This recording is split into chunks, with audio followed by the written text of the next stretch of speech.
It's Wayne from howtofish.com.au and I'm fishing into some fairly windy conditions on the Lonsdale Pier. Fantastic for fishing at this point, even though it's later in the day and the tide's going out. The barometer looks good, there's a bit of cloud cover and there's some depth in the water and plenty of structure. The type of things I really love and the type of things that will get you fish. The great thing about Point Lonsdale is the amount of structure in the water. These dark areas are rocks and weed. The light areas are the sand. So if you can put your bait near the rocks, you can actually draw fish out. Another great thing is how close it is to the open ocean. So you can imagine any kind of fish that are in that open ocean could come through into this bay area. The rig I was using was a burley cage with a line stop, so it could move up and down the line, but it would stop obviously at that float stop there. The burley cage was 60 gram to hold in this water because there was a bit of movement. Then tied to my main line was a very light pre-stretched trace, super fine line, and then finally I had a small piece of bait on a size 14 hook. And the idea was that first off, the fish here are going to be small, so you want to present things very, very delicately, and this small hook and trace did that. When you're fishing a pier, you don't have to cast that far out. As you can see, all I did is drop that bait straight down. Now I'm feeling the line down to the bottom, and I'm just keeping the line taut enough to feel what's on the bottom. I don't want to provide too much slack line because the fish can quickly grab the bait and then take off into the rock. So I need to feel and know what's going on. But if you're using burley and you've been doing it properly, the fish will be there. They'll soon be waiting for your bait. And then you've just got to hold, and as soon as you get those taps on the tip of the rod, you've got to then strike into the fish. Now, I lost a lot of bait. I lost a few hook settings because the fish were rushing back into the rocks and the weed. That's what will happen in these areas. But if you're quick enough, you can strike and get some fish out.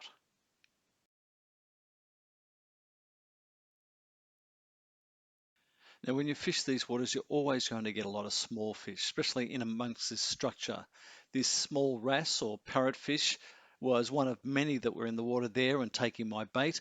And if you're not quick, what they'll do is take the bait and then rush into the rocks or the weed and make it very, very hard to get them out. But once you're starting to get some of these, you can improve and get into bigger fish. There's also all other kinds of fish there, like this toadfish or pufferfish.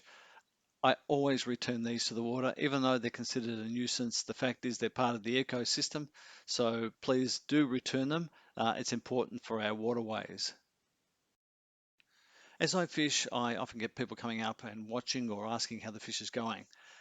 In this particular case, one family came across. This is Jason here with his family. He had asked how the fishing was going. I was watching intently some of the techniques I was using. So I asked if he wanted to try holding the rod to feel how the fish were hitting that bait. He did a great job in focusing on the bites.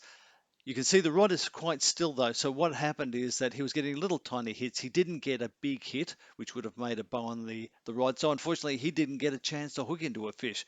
But I'm sure that if I'd left him long enough, he would have had a fish on the deck. So he did a great job, and everybody can do this. It's something that is so easy. And as you can see, he's fishing straight down.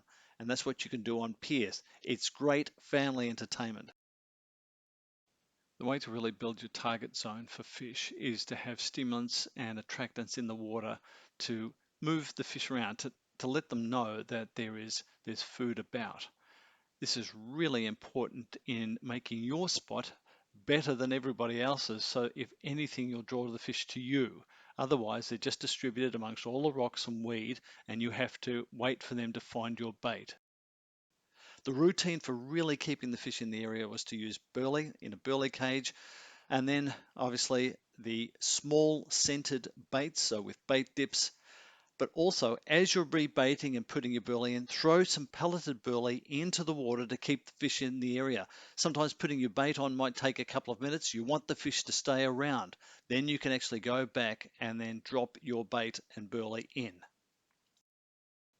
Then the thing to do is to put your burley and bait into the same target area that you have been casting in previously. So you're just dropping it straight down.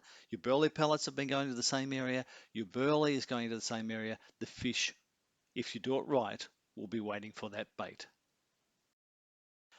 I'd lost quite a few baits, and so I changed hooks yet again, and I put a slightly smaller hook on, believe it or not, and a small piece of bait. And then what happened is I hooked into this nice Luderick. The trouble was it was a long way down to the water, and I had a lightweight trace, which meant I couldn't actually lift this fish out. So I had to walk all the way down the pier to the beach to bring the fish in because I couldn't actually get it up from where I was. I'd never fished Point Lonsdale before, so it was really great to get out there and find some fish. I hadn't caught any really large fish, but it was nice that I was able to do some fishing. I hadn't intended to fish that day, but as soon as I saw that structure in that water, I had to race and get my gear. I didn't have all the gear I wanted, but was good enough to at least catch one good fish.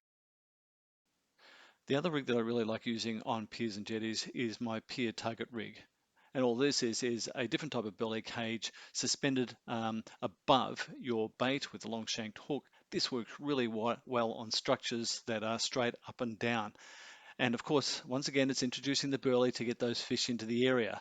Now, you always start with small fish like this one, of course, but if you introduce enough burley into the area and you have the right gear, the fish get a lot bigger. And so there's always the potential of getting something pretty big. And that's what makes piers and jetties so exciting, is that you get out deep enough into the water to be able to hook into just about anything, and sometimes you can get some fairly big fish.